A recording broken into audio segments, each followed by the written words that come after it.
What's happening, everybody? Welcome to episode 2 of the Triple Option, where your favorite Madden commentators give their thoughts and discuss hot NFL takes from around the league for the week prior and the week ahead. Without much further ado, we got a special guest today, but I'm going to kick it right off and let these guys introduce themselves. What's up, guys? What it do, y'all? It's your boy, I'm blessed. Hey, what's going on, everybody? HaVoC here. We're also here with a special guest, a man who needs no introduction. Don't test the user himself, MrGoldenSports. Say what up, GS. What's going on, everybody? Appreciate the opportunity to be here and be your first guest. Really appreciate it. It's a pleasure to have you, man. So last week we made our picks. We did a little Denver versus Baltimore, Atlanta versus New Orleans, and San Francisco versus Green Bay. And one of us, came out on top. Not a big deal. Not a big deal. I do what I can. Let's end up going 2-1. Me and HaVoC both went 1-2. HaVoC was the only one who picked Denver, though. That's right, and I stand by that decision. Shouldn't Peyton Manning's performance count as like 3 wins for me? 7 touchdowns. I mean, a lot of quarterbacks don't get that in 3 games, so... So, retrospect, let's say 2 touchdowns for every win, so that's like 3-ish, so... Yeah, we're looking at it, 7 touchdowns. Second place is 4 touchdowns. Phillip Rivers with 4 touchdowns. I mean, he's already got a lead. That's scary to go against. I wouldn't even worry about touchdown leaders and to be a quarterback. I wouldn't even worry about that. You already 2 games behind. Okay. All right, but we'll jump right into the first topic here. We're going to talk a little bit about the Niners, since Golden Sports is a 49ers fan. So is Blessed. So how do you guys feel about that win against the Packers, man? I mean, it was expected. I mean, we're not going to lose the game at all this year. I believe we're going to go 19-0, and we win the Super Bowl by default because the AFC team is so afraid they don't even show up. Preach. That's my prediction. Preach to them, GS. I don't even think the AFC team shows up. There is no Super Bowl, and we win. That's my prediction. So never mind the lights going off at halftime. They don't even need to turn the lights on, right? It was a good game. We looked really, really good, man. Kaepernick is looking scary in that pocket, man. Like, if he's able to continue that type of passing dominance, he can possibly be one of the best quarterbacks in the NFL, if not the best. If he can continue doing stuff like that on top of running, that team is looking mighty good. He may be the toughest quarterback to face. I mean, with his legs and what he just showed in week 1, putting up 400 yards, I mean, he could be the most dangerous quarterback in the league right now. And our rookies look good. Reed looked really, really, really good. Don't even get me started on Eric Reed. He was looking really good. Like, he was on top of his assignments. He was making big plays out there. And that's that new safety, right? Yep. Yeah. Our first-round pick. He's looking really good. The team as a whole played really, really good. So it looked like the Packers, like, their game plan was basically to stop Colin Kaepernick from running that pistol offense. And, Kaepernick stood tall, man. I think he proved to the NFL that, you could stop the read option, but he's going to still be able to make plays. Yeah, I think they ran it maybe 6 or 8 times, and Colin Kaepernick tried to take off once, lost a few yards, and he didn't go back to it since, and he just kept throwing the ball, man. So it was a really good game plan. I think Harbaugh really drew up a really good, solid game plan against that Packers defense. He did take a couple shots, though. Clay Matthews, man. Clay Matthews came with it. Yeah, he did. Hey, he said he was going to. We got the W. I ain't mad at that. Move on to next week. Speaking of next week, you guys got the Seattle Seahawks, and pretty much is the game of the week. I don't see a better game on the schedule than that one. How you guys feel about Russell Wilson versus Colin Kaepernick next week? No contest. I've been waiting for this game. Last year, the very last time we played the Seahawks, they blew the doors off of us. Like, they humiliated us badly. Oh, yeah. I wanted them in the playoffs so bad. Like, I really wanted to face them so damn bad, but they ended up losing, what was it, to Atlanta? Yep. Or whoever they lost to. I don't remember who they lost to, but we didn't face them, and I wanted to face them so damn bad, man. But, yeah, last time they played us, they beat us down. So I'm just got a real bitter taste against playing them, and I hope we can repay them back tenfold. Like, I've been dying to play Seattle, man. I hope we keep breaks off of them. I ain't forget, man. I still hold that loss very badly. You never forget, GS. You never forget. Oh my God, dude! I want to sleep by halftime, man. I wasn't watching that damn game, dude. We looked really bad. I just got the image in my head of that game of Vernon Davis just getting absolutely destroyed by Cam Chancellor at the end zone. That was. But I said this before, man, and the Seattle Seahawks are built to beat the 49ers, and that's basically their game plan. They're designed to beat the 49ers, and that's it. They're just made to win their division. Against other teams, they can't adjust well, but against the 49ers, for some reason, they decide to bring their A game. All right, so you want to move on to the Raiders now? Who wants to talk about the Raiders? I do. God damn it, I do. There's some news. We've already talked about the better team in California. Who wants to talk about the Raiders? Show's over. We've already talked about enough California teams. We got to talk about another one? Yes, we do. Because we're actually somewhat relevant, believe it or not. At least I would like to think so. Thank you very much. You had your time to talk. You had your time. So last week, HaVoC predicted that Terrelle Pryor was going to have a pretty epic game coming up, and turns out he was pretty right on the money. I wouldn't say epic. I think I mentioned this before. I don't have any expectations for us whatsoever. Like, deep down, I hope we lose every single freaking game because I want Clowney in the draft next year. But my tune has changed a little bit. After seeing how we played,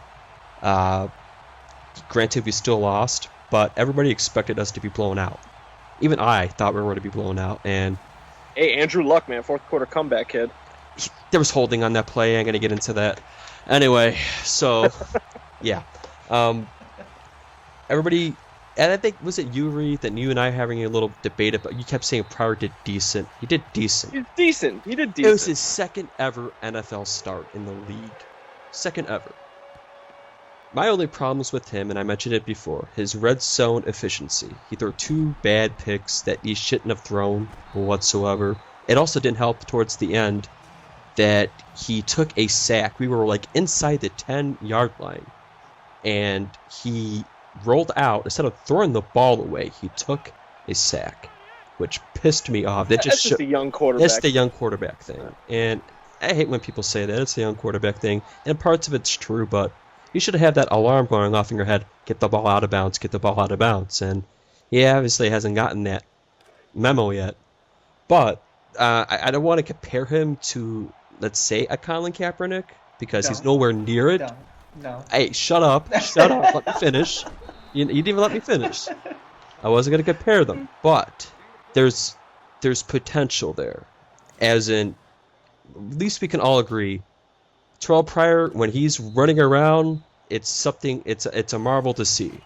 On his feet, I mean, he got over 100 rushing yards. So, I mean, when he's scrambling around, he's tough to take down. People underestimate his speed because of his size. Well, he was the offense for the Raiders. Yeah. He had 329 yards of the 372 yards that they moved the ball on offense. So, I mean, he was the offense. But the only thing that's the knock on him is his accuracy. That's the only big knock on him. If he could somewhat fix that a little bit, he can be a legit starting quarterback in this league. So I guess we'll find out more. We play the Jags this weekend. It's my stone cold lock of the week because it's the Jags. They scored 2 points in their first game, and if we play like how we played against the Colts, we should win this game. I agree. But on Monday night, if you guys stayed up for the final game of the week, there was the Houston Texans. They traveled all the way down to Qualcomm Stadium in San Diego, and San Diego Chargers, man, they came out flying. They came out looking for heads. And Bless, what do you think about that game? Man, I stayed up the entire time. For one, I got Andre Johnson in one of my fantasy leagues, so I had to stay up and make sure he got his point. I was down by 23, and he ended up getting me 26 points. So Andre Johnson came through with one of the biggest games of his career thus far. I think he's only had 3 or 4 10-catch games, but the San Diego Chargers, man, they came out firing. They looked amazing. They looked untouchable. Their offense almost looked Denver Broncos-ish. They were moving the ball up and down the field. Their defense was stepping up. It was a crazy, crazy first half where San Diego just looking like they are legit. This is Philip Rivers' year. I mean, it just looked that way. And then all of a sudden, second half comes on, and Eddie Royal gets a touchdown. After that, game over. It's all Texans. Texans take over from there. Their defense stepped up. J.J. SWAT Wyatt. You know what I'm saying? He was doing his thing. He's unbelievable. I think he knocked down, 4 or 5 passes. I've never seen anything like J.J. Watt, man. J.J. Watt is just an absolute freak. His instincts is just amazing. If he can't get in, he stops, waits, and bats the ball down. I mean, you can't ask for better defender than that. I mean, he's not guarding anybody one-on-one, but he's making plays happen. The times he was swatting the ball down was third down plays. I mean, big plays during a drive that he would get the ball back for his offense. And I think that was a big part of it. Their defense, they played pretty decent. Eddie Royal kind of did what he wanted to do against that defense. But other than that, I mean, it was all Texans. I mean, as good as Phillip Rivers looked, he only got 195 yards passing. He did get 4 touchdowns, yeah, but I mean, it was all around collective team effort for San Diego, but the Texans just came on strong and decided, you know what, we'll make it happen. Can we all agree in the last few years that the San Diego Chargers are like the biggest cock tease in the NFL? They have so much potential, so much. They look so great when they play, and then like last year against Denver, they were up by how many? 24, you said, Bless? 24. And blew a lead.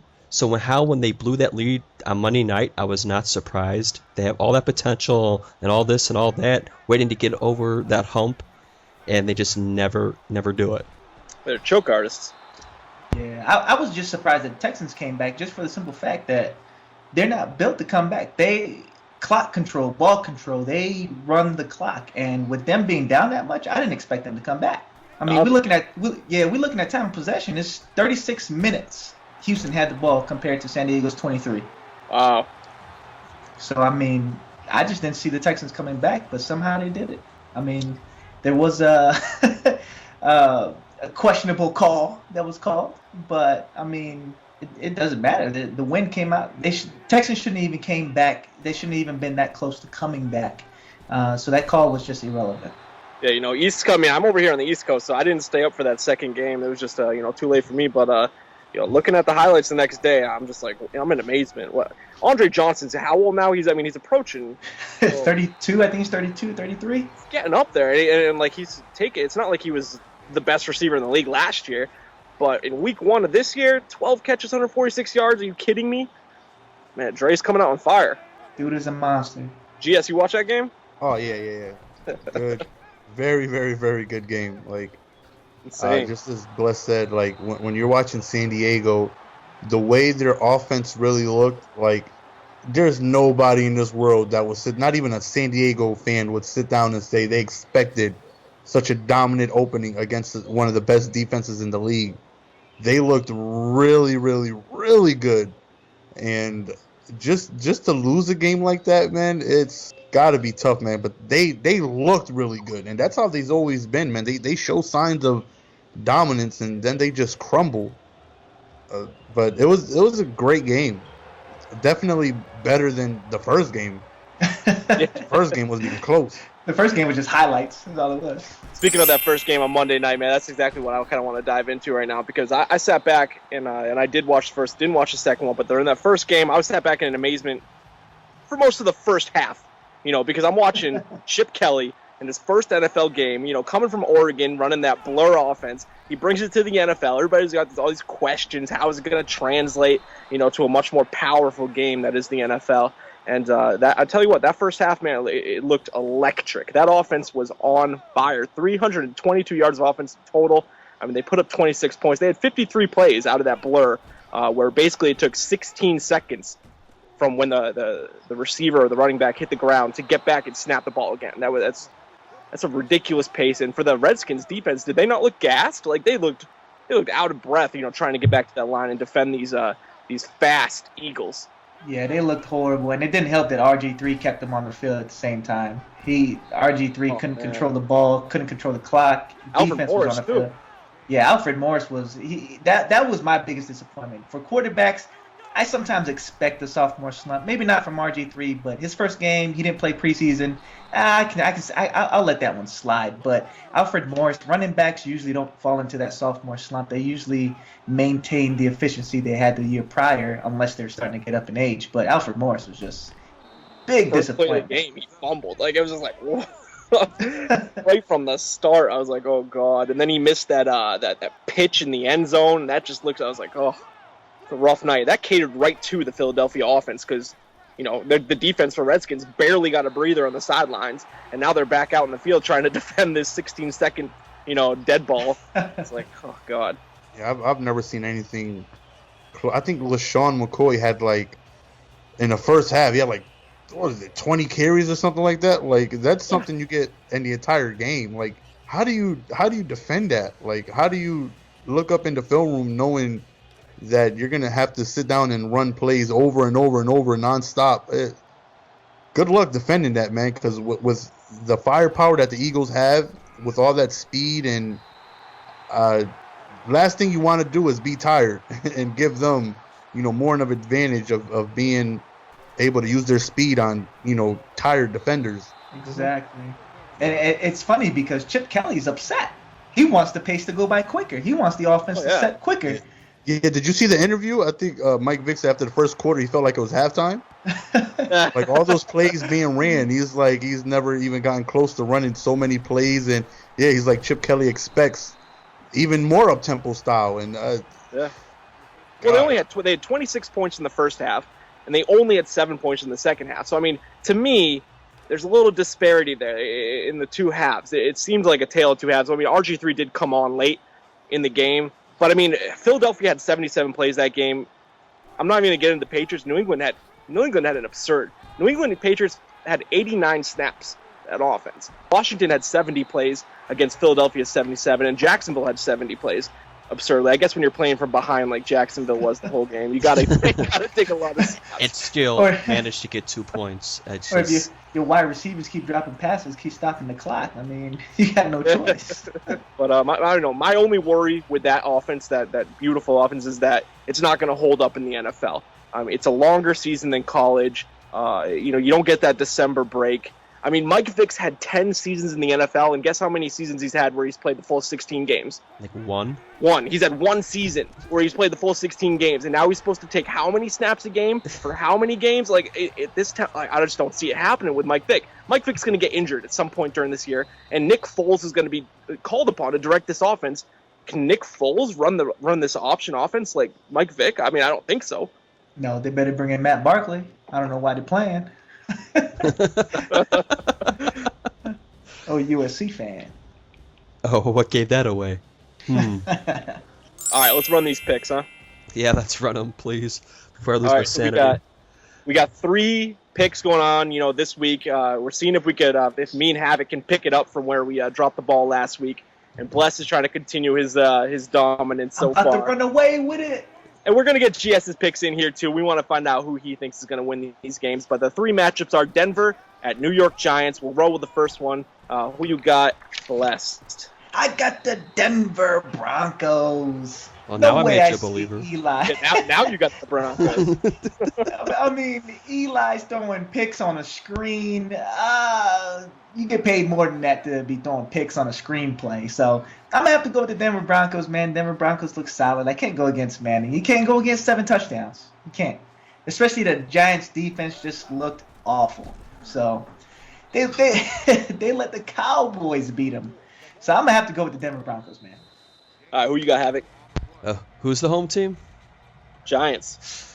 Yeah, that does play a little factor into it. Man. I was thinking about it, and I was leaning towards New York, but I'm going to have to go with Denver. But I think it's going to be a lot closer this time. I don't think it's going to be a blowout. I think, being that it's going to be a home opener for the Giants, it's going to be a little bit closer, but yeah, I got Denver winning, probably by a touchdown. All right, GS, who you got, Denver at New York? I'm going to go with... Oh, you got Denver. I'm going to go with Denver. Nice. I say they win...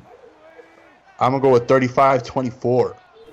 And I say Peyton Manning again continues to be a And I honestly believe he's one Super Bowl ring away from being the greatest ever.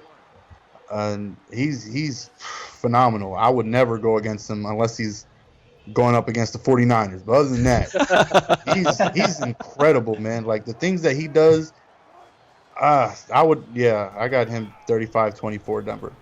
It's just so hard to go up against what we saw from Peyton Manning last week. So many touchdowns. But as a Patriots fan, I know a thing or two about these finesse offenses, these finesse up-tempo offenses, and the one thing that can really throw a stick in their spoke is a Giants team for one, but also a pass rush, man. And I don't think, if I know Tom Coughlin from what I've seen from him go from Jacksonville to New York, Tom Coughlin, he's going to fix this turnover problem that's going on with the Giants from last week. You're not going to see that many. You're not going to see 6 turnovers against the Denver Broncos this week. And so I'm taking the Giants. I hope you guys bring the chips because we get a little Victor Cruz salsa going on. I'm taking the Giants, taking them by a touchdown, and I'm sticking with it. I'll be the odd man out. Waits for it to change his mind and trolling us, and it's locked. All right, so the next pick we got Washington at Green Bay. We'll reverse the order up. What do you got? GS Washington going up to Lambeau. Green Bay, Washington loses. I don't see them stopping anything Green Bay is going to throw at them. Offensively, last week they had some issues. I mean, I see them doing better offensively, but defensively, man, the Packers are one of the best teams in the NFL. I don't see the Redskins stopping them enough to be able to win. I think Packers score a lot. Like I will go like 45 to 21. Damn. Yeah, I don't see them stopping anything Packers throw at them. All right, HaVoC. I got the Packers winning. I would say it's going to be a blowout. I would say, you know what? I could see Discount Double Check putting up a 40 spot on him. Because I have a feeling RG3 is going to get hurt in this game. I just have a sneaking suspicion that something's going to happen. Ooh. He's my quarterback in my fantasy squad. Well, you should have thought twice about drafting him then. So yeah, I got the Packers winning by a landslide. Oh, there you go. All right, Bless. Yeah, I'm going to have to go with the Green Bay Packers, man. The fight they put up last week against my 49ers, I can't go against them. I got to give them respect. They did put up a good fight. They played a good game. They just didn't play good enough against the 49ers, I guess. You just want to talk about the Niners. Come on. Basically. But, yeah, man, I mean, as Green Bay looked solid last week, even though they did lose, they looked solid. Washington, they struggled. Second half, they made some adjustments. But I just don't see that carrying on to the Green Bay game, and I'm going to have to go Green Bay. I'm not going to go with the 40, but I'm still say they score a lot of points, maybe in the 35 range. I think they're going to start to establish their run game against Washington, and I think Eddie Lacy might have a breakout game. I'm not going to go with the Redskins on this one. I'm not going to be the one person that goes the other way. I'm taking the Green Bay Packers as well. I mean, I think the Redskins will come out a little bit, better than they did last week. I see a less sloppy game coming for them. I think Alfred Morris is going to hold on to that ball to save his job and his life out there. I don't think he's going to drop the ball again like he did against the Eagles. But I mean, Aaron Rodgers. I mean, he's an MVP caliber player, and both teams coming off a loss. I just don't see Green Bay at home losing to the Redskins. I'm sorry, taking the Green Bay Packers. Yeah, that's my thought. I don't see the Packers starting 0-2. It'd just be kind of weird. No. So the final pick we're going to be doing this week, San Francisco, the big matchup going up to Seattle, the loudest stadium in the NFL. We got HaVoC. HaVoC, you can go first. I'm picking Seattle. I'm gonna say that right there, but it's gonna be close. But I just don't see. I don't know. It's hard because my head says the Niners because they're just ferocious. But Seattle has that 12th man. They have the stadium. They have the home field. There's just something about that stadium, man. I don't know what it is. It helps them. It gets that team pumped. But I think it's going to be close. I think it's going to be like a game-winning field goal type thing. But I do have Seattle edging the Niners. What about you, Bless? What do you got? We already know what he got. Let me clear my head real quick. That was just painful for me to hear. I have to go with. I have to go with the San Francisco 49ers, man. The Seattle Seahawks is soft, and they proved it against the Carolina Panthers. They barely squeezed by. They are who we thought they were. That's who the Seahawks is, man. They soft. I don't like them. I can't go against my team. I'm going to have to go with the 49ers, and I want to say it's going to be a blowout. I know y'all shocked. Y'all didn't want to hear it, but I'm saying it's going to be a blowout. San Francisco is going to win at least by 21. This game's going to be over by third quarter.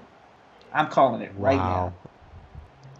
You know, it's a tough game for me to pick as well. I just San Francisco looked so damn good last week. It's just hard to go against that team. But they're going up to Seattle. That's a tough venue to play in. And the Seahawks are coming off just kind of an ugly performance against Carolina. They ended up barely squeaking out that win, but shit. I mean, if Seattle was going to San Francisco, it'd be a whole different story. But right. And for that reason, I mean, I think the Seattle, they're just like that annoying little brother to the 49ers, and they're just going to keep pestering. I think they're going to get the better of them on this one. I think they're going to split the division series this year. I think, if anything, Seattle's going to go to San Fran later in the year, and San Fran will win that one. But I think Seattle's going to get this one. I think there's going to be plenty of Skittles on hand for Marshawn Lynch, beast mode, and I think that stadium's going to be rocking. And I pick the Seahawks on this one. Oh. How you feeling, GS? I know you're not going to take the Seahawks on this one. I hate the Seahawks. I hate them. I'm far away from Seattle. I happen to be in Connecticut. But if I ever see Russell Wilson anywhere now, I'm going to super soak him in the face with Palm Olive. Just for what he did to my Niners last year. I hope we beat the brakes off of them very badly. I have us winning. I think it's going to be a close game. I wouldn't say a blowout because Seattle. Yeah, you're not smoking what Bless is smoking. Yeah, they're very like. I think they have the best pass coverage in the game, and their running attack is very good. But I think we win a close one. Like I say, 24-21. I see us winning. So that's gonna do it for today's episode, guys. But before we go, I want to give everybody a chance to plug the channels a little bit. So GS, if you want to kick it off. At the very bottom of the screen, you should see a nice gold and red GS avatar. You go ahead and click that. It'll send you right over to my channel. If you are on a phone, don't be disrespectful. Go ahead on the computer. That way you could actually click on it, and it'll send you over to my channel where I do Madden videos every day. I play online ranked matches, and I upload those every day. Coming up soon, I'm going to be doing some NBA as well, so you can just expect videos, with good amount of energy being, portrayed every single day. That is the biblicalness of GS. Word. Hey, what's going on, y'all, man? We got another show in the books. Week 2 coming up. I'm excited. I hope you guys are excited too, man. If y'all head over to my channel, y'all gonna see Madden, Fight Night, sports gaming in general, nothing but sports gaming. If it's a sport, it's on that channel, man. I play it. I have fun. Hope y'all have fun too, man. So go ahead and check out my channel. Go ahead and head over there. Y'all gonna have a good time, man. In the future, man, we got a owner mode coming up next on Madden. So stay tuned for that. That'll be out shortly. So hope y'all enjoy it, man. Deuces, y'all. I'm out. Now, before I start mine, you said all sports, so you do NASCAR? Is that what you're doing? I'll do it too. Tell me I won't. And Tell me I got that EA season ticket. I play it for 3 days. I'll play it for 3 days. You'll play. Hey, what is going on, guys? This is HaVoC. As you can see here, as GS mentioned, there will be icons below. Make sure to click on the HaVoC logo and you will be redirected to my channel. I do majority Madden gameplay, mostly online rank matches. The video I have planned for this weekend is going to be Raiders versus the New York Jets. It's going to be quite entertaining, so you definitely want to be on the lookout for that. So make sure to subscribe so you don't miss any of my latest Madden videos. And that's going to do it for this week's episode, guys. In the Brewstery, I'm going to get out of here in a second, but before I do, if you guys want to join in on the fun, man, make your picks in the comment section below on those 3 games that we went over. The guys who, do the best, we'll go ahead and we'll toss them in the next episode of the Triple Option. Until next time, though, it's the Brewstery, and I'm out.